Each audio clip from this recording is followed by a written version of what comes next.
I wasn't invited to my graduation. My head was too large to be fitted for a cap.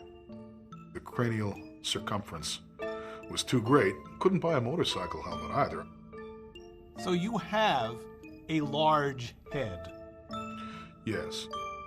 Near as I can determine, it's about 6 standard deviations above the norm. The odds against having a head the size of mine are millions to one. And the odds of having an intelligence such as yours? Also millions to one, but we can't necessarily infer from that there's a correlation. We'd have to have more cases of big-headed, intelligent people. My own personal opinion is, yes, head size does influence intelligence. Size does matter. It has to. Size does matter. I mean, if you take a very small creature with a very small head, you're never going to see a lot of intelligence out of it. Take a centipede. How smart are they? Not very smart. On the other hand, take a house cat. Well, that's somewhat smarter. Take a larger-headed creature, a monkey, even smarter than a house cat. Now take a really large-brained creature like a man. Smarter still. It seems that there is some kind of correlation going there. What would be the volume of your brain? Don't know. Haven't actually done it. I could do it by volumetric displacement using the Archimedean method of submerging my head in a tub of water, seeing how much water is displaced by doing that. But I haven't done that yet.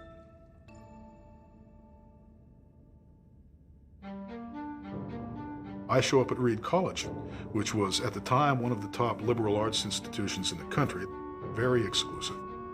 They had a different style in the classroom than I was used to. You couldn't get a word in edgewise. I mean, these kids were constantly talking, asking questions, and that's a healthy way to learn. I mean, I don't hold it against them. It's just that it was a lot of culture shock. Also, the marijuana. I mean, I wasn't used to the drug use that was all around. They crammed me in a room with 3 other guys, banging their girlfriends on the bunk above me in the other room. There were some other things, too, that had gone wrong. My roommates had become involved in some kind of riot or demonstration. Cars were turned over and burned. They were insisting that I should have been expelled, despite the fact that I had nothing to do with this incident. I was in the library. They never even called me. No one wanted to talk to me to ask whether I had been there. Maybe that's one of the reasons nobody came to me and said, hey, where's your parents' financial statement? This is an easy way to get rid of him. We just, won't make any waves and hope that he doesn't get that statement in on time. Once I found this out, I simply left. I didn't take my finals or anything like that. Academia stinks, and it's not always the student's fault when something like that happens. Academia is a heartless, cold bureaucracy. I had to hold a bag of plasma for a guy who had 11 pieces of double-aught buck embedded in him. He was shot through a door with a 12-gauge shotgun. I've been shot at on numerous occasions. I've seen a lot of guys stabbed with knives. I've seen people throw each other off 20 or 30-foot balconies. I've seen people stab each other with sticks. And I was just there to try to prevent the situation from getting any worse than it had to be. Bar bouncing. Being a security guy in nightclubs. It was a Ramada Inn in Bozeman, Montana, where you have a lot of cowboys and shit kickers. Cowboys get drunk, start fights, and try to put the make on each other's women. That's essentially their lifestyle. That's what a cowboy does. There were a few incidents that I helped out with. The bar owner decided it might be a good thing to have me around there every night and to pay me. Police fall into being policemen for roughly the same reason. Psychologically, they're just in that mode. I want to apply authority to other people. I want to apply it forcefully if need be. I'm not really doing anything differently than they are, except I'm taking a lot more risks for a lot less money and fewer benefits. You've got to concentrate on what you're doing when you're breaking up a fight, but the rest of the time, my mind is usually someplace else. Off in another world. A mental world. My own private space.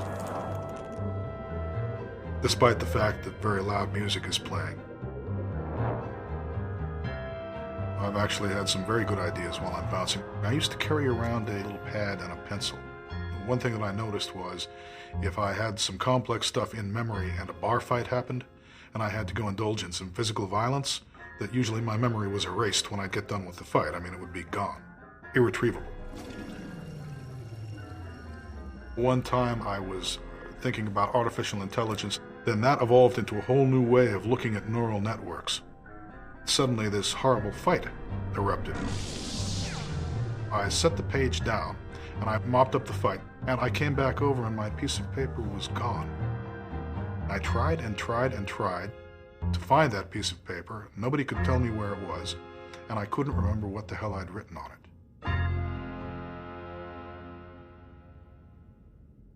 Well, why do you want to be in an environment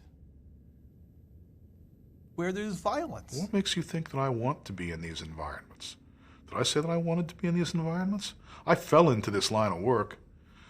In order to get out of a line of work, you've got to get into something else. Well, I did. I got into construction. I was a Forest Service firefighter for a long time.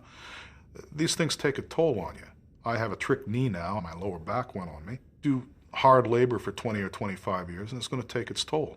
And finally, you're grateful for the chance to have a job where you just stand there and watch most of the time.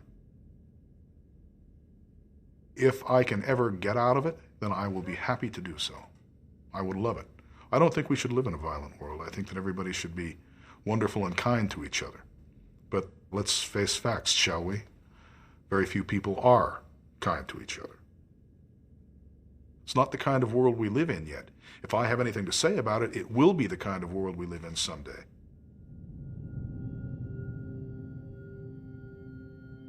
This is a feeding frenzy we're in here. Everybody is trying to wring as much out of this planet as they possibly can. Pollution, overpopulation, militarism on the parts of foreign governments, poverty problems. We've got a lot of people starving to death. Diseases out there on the horizon that need to be cured. Forms of pollution that we couldn't even have imagined a century ago, including radioactive waste. The sea is becoming a desert. We're running out of farmland. We're losing the ozone layer. Polar ice caps are melting. We have a lot of problems now. How do we do what's right? How do we fulfill our destiny here on planet Earth and beyond? Colleges and universities purport to be harnessing intelligence for the good of mankind. They're a breeding house for parrots. People are allowed to make little tentative moves forward, but they're not really allowed to do anything too radical. But does academia claim to have a solution to the ills of the world?